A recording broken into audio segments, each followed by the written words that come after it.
Hi people. So போன வீடியோவில் எப்படி ஆக்ரா அண்ட் டெல்லி கவர் பண்ணேன்னு சொல்லியிருப்பேன். லைக் அன்னைக்கு நைட்டே காஷ்மீர் கேட் போயிட்டு அடுத்த நாள் கட்ரா வந்து சேர்ந்துட்டேன். கட்ரா வந்து எனக்கு 2 PM ட்ரெயின் இருந்துச்சு. பஸ் வேறு டிலே பண்ணி வித்தின் 30 மினிட்ஸ் தான் ட்ரெயினுக்கு டேப் இருக்க மாதிரி அந்த மாதிரி வந்துட்டாங்க. முன்னாடியே சொன்ன மாதிரி கட்ரா வந்து ஜம்மு ரீஜன், அந்த ஜம்மு காஷ்மீர் ரீஜன் வந்துறதுனால உங்களுக்கு பதன்கோட் தாண்டினோடனே உங்களுக்கு உங்களோட ப்ரீபெய்ட் சிம் எல்லாம் கட் ஆயிரும். அதனால் போஸ்ட்பெய்ட் சிம் வேணும். இப்போ நீங்கள் டேரெக்டாக ஆறு வழியாக வந்து இறங்குறீங்கன்னா பிரச்சனை இல்லை. லைக் அங்கேயே வெளியே போஸ்ட்பெய்ட் சிம்ஸ் எல்லாம் இருக்கும். இப்போ பஸ்ஸு ட்ரெயின் அந்த மாதிரி வரீங்கன்னா கட் ஆயிரும். அது வரைக்கும் உங்களுக்கு சிக்னல் இருக்காது. ஆனால் நான் என்ன பண்ணுறேன்னா, இங்கிருந்தே நான் வந்து பண்ணும்போது ஹோட்டல்ஸ் ஸ்ரீநகரில் புக் பண்ணும்போது நான் அவங்க கிட்ட கேட்டேன், அங்கே வந்து என்ன நெட்ஒர்க் வந்து பெட்டராக இருக்கும், எல்லா இடத்துலையும் ஆக்சஸ் பண்ணுற மாதிரி இருக்கும் அப்படின்னு கேட்டப்ப அவங்க ஏர்டெல் சொன்னாங்க. ஏர்டெல் ஒரு போஸ்ட்பெய்ட் சிம் நான் இங்கேயே வாங்கி வச்சு ஆக்டிவேட் பண்ணிட்டு போயிட்டேன். ஒன்ஸ் பதன்கோட் தாண்டினோடனே எனக்கு வந்து நெட்ஒர்க் கட் ஆகி ப்ரீபெய்ட் கட் ஆகி போஸ்ட்பெய்ட் ஸ்டார்ட் ஆயிருச்சு. போஸ்ட்பெய்ட் ஆல்ரெடி எக்ஸிக்யூட் ஆகிட்டா இருந்துச்சு. கரெக்டாக 2 PM போனதுக்கப்புறம் அங்கிருந்து ஸ்ரீநகர் நோக்கி ட்ரெயின். முன்னாடி வந்து ஸ்ரீநகர் போகணுன்னா கட்ரால இருந்தோ இல்லை உதம்பூர்ல இருந்தோ போகணும்னா ஒரு 6 hours வந்து ட்ரெயின் டாக்ஸி அது மூலமாக போகணும். சுற்றி போகணும் லைக் ரொம்ப ஒரு இன்கன்வீனியன்ட் இதாக இருக்கும் ஜேர்னியே. பட் ஆனால் இப்போ வந்து பாலம் ஒன்று போட்டிருக்காங்க, செனாப் பிரிட்ஜுன்னு, like world tallest highest railway பிரிட்ஜுன்னு.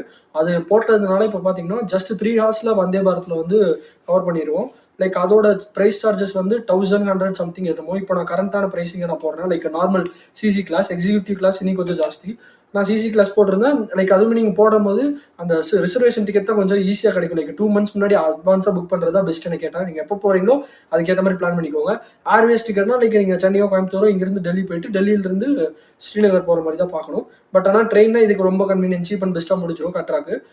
அப்படியே நீங்கள் போய்க்கலாம். அப்படி இன்னும் சீப்பாக போகணுன்னா கட்ரால இறங்காமல் உதம்பூரில் இறங்கிட்டு உதம்பூர்லேருந்து டாக்ஸி எடுத்துகிட்டு போகணும். பட் ஆனால் அது கொஞ்சம் இன்கன்வீனியண்ட்டாக இருக்கும். ஒன்ஸ் நீங்கள் 2 AM எடுத்தாங்கன்னா 5 PMக்குலாம் 5 to 6 ரேஞ்ச் அந்த ரேஞ்சுக்குலாம் இங்கே போயிடுவாங்க, ஸ்ரீநகர் போயிடுவாங்க. ஒன்ஸ் நீங்கள் வெளியே போயிட்டு அங்கேயே ஷேர் டாக்ஸி இருக்கும். அப்படி உங்களுக்கு கன்வீனியன்ட்லாம் பஸ் இருக்கும். ட்ரெயின் வர டைமிங்ஸ்க்கு ஏற்ற மாதிரி அவங்க பஸ் அதெல்லாம் பிரித்து வச்சிருப்பாங்க. நீங்கள் பஸ் ஏறிங்கன்னா ஜஸ்ட் 30 rupees கொடுத்தீங்கன்னா உங்களை வந்து தல்கேட் கொண்டு போய் விட்டுருவாங்க. தல்கேட்டில் தான் நான் ஸ்டே பண்ணியிருந்தேன் ஹவுஸ் போட்டில்.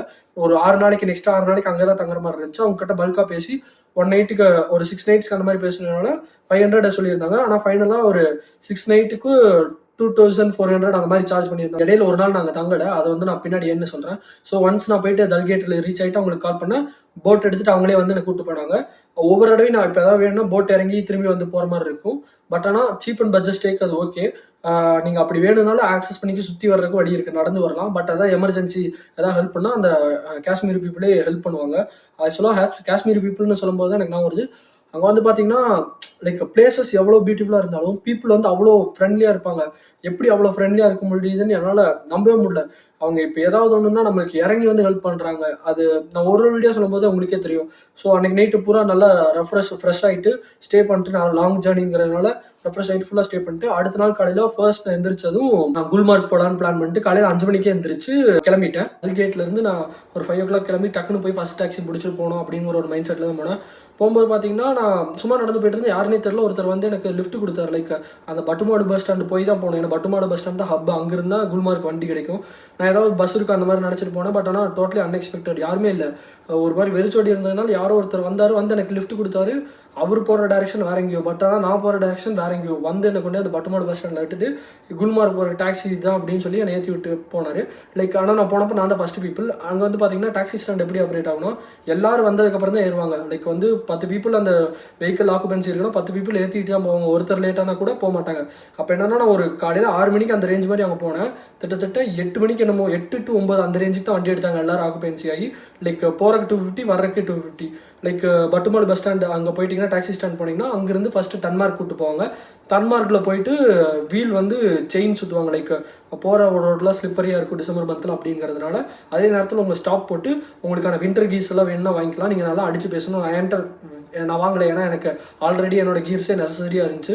லைக் ஓவர் கோட் அண்ட் பூட்வேர், நல்ல பூட்வேர் வேணும்னா அங்கே வாங்கிக்கலாம். லைக் காம்பினேஷனாக வாங்கினீங்கன்னா சீப்பாக இருக்கும். 250 300 வரைக்கும் சார்ஜ் பண்ணுவாங்க. அடிச்சு பேசுவாங்கன்னா வாங்கலாம். அதே மாதிரி ஒன்ஸ் டன்மார்க் டு குல்மார்க் போகிற வழி, லைக் வின்டர் சீசனில் போனீங்கன்னா லிட்ரலி ஒரு ஹெவன் மாதிரி தான் இருக்கும். 2 சைட் ஆஃப் த ரோடு ஃபுல்லாக ஸ்னோவில். அந்த ரோடு பார்த்தீங்கன்னா கிறிஸ்டல் கண்ணில் எடுத்து ஒட்டிக்கலாம் அப்படிங்கிற மாதிரி ஃபுல்லாக கிளியராக இருக்கும். அதை நீங்கள் அப்படியே அங்கே போயிட்டு ஒன்ஸ் அங்கே போய் குல்மார்க் விட்டிங்கன்னா குல்மார்க் அந்த பாயிண்ட் அங்கே இறக்கி விட்டுருவாங்க. அவரே சொல்லுவார், கூட்டு போகிற வழியே சொல்லிடுவார், இங்கே தான் இருப்பேன், நீங்கள் ரிட்டர்ன் வரும்போது வந்தீங்கன்னா நானே உங்களை கூட்டு போயிடுவோம் அப்படின்னு. அப் அண்ட் டவுனுக்கு 500, லைக் போகிறக்கு 250, வரக்கு 250. ஒன்ஸ் நீங்கள் அந்த பாயிண்ட் போயிட்டு அங்கேருந்து ஒரு ஒரு 900 மீட்டர்ஸ்க்கு நடக்கணும். அங்கேருந்து அந்த குல்மார்க் கொண்டோலா ரைடு எடுக்கிறக்காக நடக்கணும். போகிற வழி ஃபுல்லாக ஸ்னோவாக இருக்கும், செம்ம அமேசிங்காக இருக்கும். அதுமாதிரி கோண்டோலா ரைட் புக் பண்ணுறதுமே முன்னாடியே நீங்கள் 1 மந்த்துக்கு முன்னாடியே ப்ரியராக சைட் ஓப்பன் பண்ணிடுவாங்க. அதில் நீங்கள் புக் பண்ணணும். லைக் ஃபேஸ் 1 இங்கிருந்து ஃபர்ஸ்ட் ஃபேஸ் வரைக்கும் போனோம்னா அதுக்கு ஒரு ரேட்டு, அங்கிருந்து ஃபேஸ் 2 வரைக்கும் போனோம்னா இன்னொரு ரேட்டு. லைக் ட்ரை சீசனில் போனால் அவ்வளோ வியூ இருக்குமான்னு தெரியல. பட் ஆனால் வின்டர் சீசனில் இப்படி ஒரு இதை பார்த்தே இல்லை வாழ்க்கையில். அதாவது அந்த கோண்டோலா ரைடு, அந்த கேபிள் கார் ரைடில் ஃபுல்லி ஸ்னோவில் நான் ஒரு ட்ரீமி பிளேஸில் இருந்த மாதிரி இருந்துச்சு. லைக் ஃபஸ்ட்டு இங்கிருந்து கோண்டாலாலேருந்து ஃபேஸ் 1 போகிறக்கு 800 ருபீஸ் என்னமோ சார்ஜ் பண்ணுறாங்க. ஃபேஸ் 1லேருந்து ஃபேஸ் 2 போகிறக்கு 1000 ருபீஸ் சார்ஜ் பண்ணுறாங்க. பட் ஆனால் போகிற வியூஸ் எல்லாமே சூப்பராக இருக்கும். நீங்கள் மேலே மட்டுமே ஒரு 2 மணி நேரம் ஸ்பெண்ட் பண்ணலாம். நிறையா ஃபோட்டோஜெனிக் பிளேசஸ் அதெல்லாம் இருக்குது. அதே மாதிரி கோண்டாலாவில் வந்து இன்னொரு ஃபேஸ் இருக்குது, ஃபேஸ் 3ன்னு. லைக் ஃபேஸ் 1ல் நீங்கள் இறங்கிட்டு அங்கேருந்து ஓப்பன் கேஜ்டு இது கேபிள் கார் மாதிரி ஓப்பனாக இருக்கும். லைக் சும்மா உட்காந்துட்டு போகிற ஸ்கீயிங் பண்ணுறக்காக அதெல்லாம் வச்சுருக்காங்க. அது நீங்கள் வேணும்னா நீங்கள் இன்ஸ்டாகிராம்லேயே நிறையா இன்ஃப்ளூயன்சஸ் எல்லாம் இருக்காங்க, குல்மார்க் இன்ஃப்ளூயன்சஸ். அவங்ககிட்ட கேட்டிங்கன்னா யாருமே ஸ்கேம் பண்ண மாட்டாங்க. பட் ஆனால் ப்ரைஸ் கேட்டு புக் பண்ணுங்கள். அது வந்து 500 ருபீஸ் தான். அதுக்கு ஆன்லைன் எதுன்னு விடலை. பட் நீங்கள் அதுலேயும் போகணும், ஓப்பனில் உங்களுக்கு அந்த ஸ்னோ எக்ஸ்பீரியன்ஸ் பண்ணணும். சும்மா ஸ்கீயிங் மட்டும் போயிட்டு அதே ரூட்டில் அதே வர மாதிரி எதுவுமே கவர்ட் இருக்கா. சும்மா ஒரு பெஞ்ச் கேர் மாதிரி போட்டு அதை வந்து ஒரு கேபிள் கார், லைக் ரொம்ப தூரம் ஃபேஸ் 2 அளவுக்கு ஹைட் கிடையாது. பட் ஆனால் கொஞ்சம் தூரம் போயிட்டு வரும். அதுவுமே அமேசிங்காக இருக்கும். ஆனால் நான் போனப்போ அது ரிப்பேர் இன் ப்ரோக்ரஸில் இருந்துச்சு, அதனால் அது நான் போகல. பட் ஆனால் அது போகிறீங்கன்னா நீங்கள் அந்த இன்ஸ்டாகிராம் இன்ஃப்ளூயன்சஸ் கான்டாக்ட் பண்ணி கேட்டிங்கன்னா 500 ருபீஸ் சார்ஜ் பண்ணுவாங்க. நீங்கள் அவங்க கிட்ட கொடுத்துட்டு அது போயிட்டு வந்துடலாம். அதுவுமே சூப்பராக இருக்கும். குல்மார்க் பொறுத்த வரைக்கும் பார்த்தீங்கன்னா நீங்கள் அங்கேயே விளையாடலாம். அங்கே விளையாண்டுட்டு கீழே வந்து பார்த்தீங்கன்னா அந்த போகிற வழி சொன்னேன்ல, அந்த டாக்ஸி பாயிண்ட் டு அந்த குல்மார்க் அந்த கொண்டோலா ரைடு, அதுக்கு ரைட் சைடில் பார்த்தீங்கன்னா உங்களுக்கு ஃபுல் ஸ்னோ இருக்கும். அங்கேயும் போய் இறங்கி விளையாடலாம். அந்த ஸ்லெட்ஜில் கூப்பிட்டு போகிறது, அந்த மாதிரி சின்ன சின்ன ஆக்டிவிட்டீஸ்லாம் இருக்குது. அதுவுமே ட்ரை பண்ணலாம். அதே மாதிரி அவங்க ரீல்ஸ் எடுத்துக்கூடிய கலாச்சாரம் ரொம்ப ஜாஸ்தியாகிடுச்சு. அந்த கப்புள்ஸாக போனால் ஒரு 200 ருபீஸ் கொடுத்தீங்கன்னா 3 ஷார்ட்ஸ் எடுத்து அதில் ஒரு ரீல் அவங்க பில்ட் பண்ணி தர மாதிரி பயங்கரமாக இருந்துச்சு.